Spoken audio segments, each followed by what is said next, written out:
Hello and welcome to the universe of 82M. Welcome to a special episode of the 82M Northwestern Railway series. In this episode, we look at the story behind the naval base on the Island of Sodor, Brendham Docks Royal Navy. My inspiration for BDRN came from Victor Tanzig's military base in his series, Stories of Sodor, known as Fort Sudbury. As for the location, I took inspiration from the Unlucky Toad in making Tidmouth the main port for passengers and goods traffic.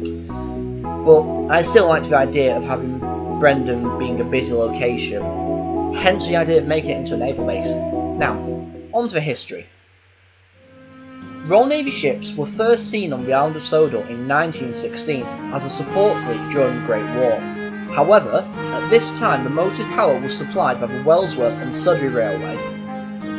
Now, Brendham Docks was used as a makeshift naval base due to all of the goods being shipped out of Tidmouth Harbour. In December of that year, 2 German spies sabotaged a shipment of munitions being loaded onto the naval tramper Krakatoa, which was recorded as one of the biggest disasters in the history of the island to that point.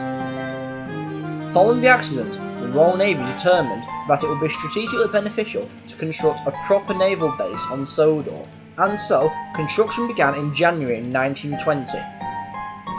Construction was slow going at first due to the vastly underpowered locomotives on the island at the time.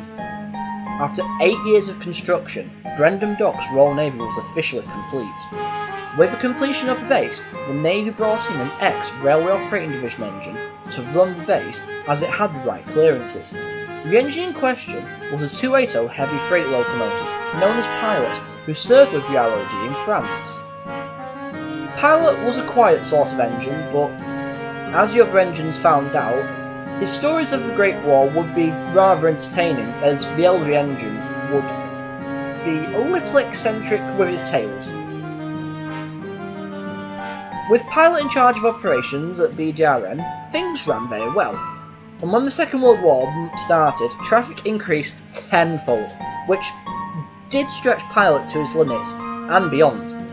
As such, the Navy decided to send for a second engine to assist Pilot at the base. The engine in question was a Ruston & Hornsby 48 horsepower diesel shunter, known as Pike, or Private, as it was naturally an army shunter.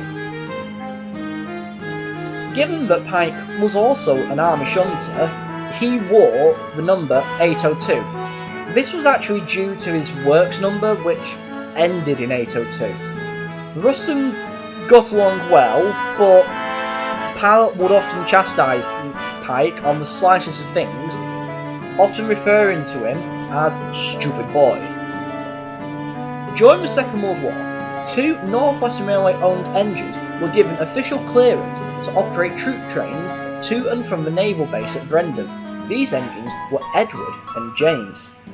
This made movement around the base much easier, but still had its complications. With both Pilot and Pike at the time still under military ownership, maintenance of 2 locos could not be done on Sodor. As such, the War Office decided to come to an agreement with the Fat Controller. He would take care of the maintenance of the 2 military engines, and they would still be authorised to work at Brendham Docks Royal Navy, before they would eventually become members of the Northwestern Railway fleet.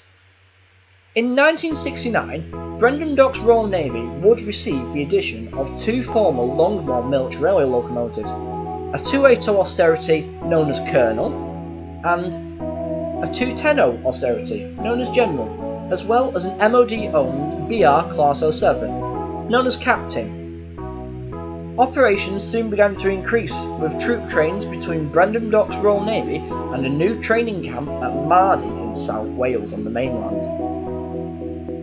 By the start of 1970, Colonel, General, Captain, Private and Pilot had become engines of the Northwestern Railway, but still retained their military clearances to operate at the naval base. However, not all of the 5 engines would remain on Sodor. The largest of the 5 engines, General, wanted to resign from military service, but still wanted to work.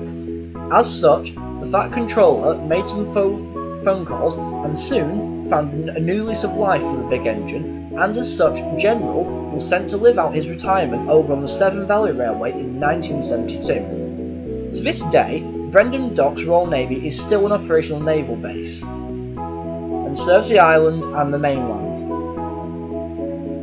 I hope you enjoyed this special episode on Brendham Docks Royal Navy. Feel free to voice your opinions in the comments below, and I shall see you in the next video.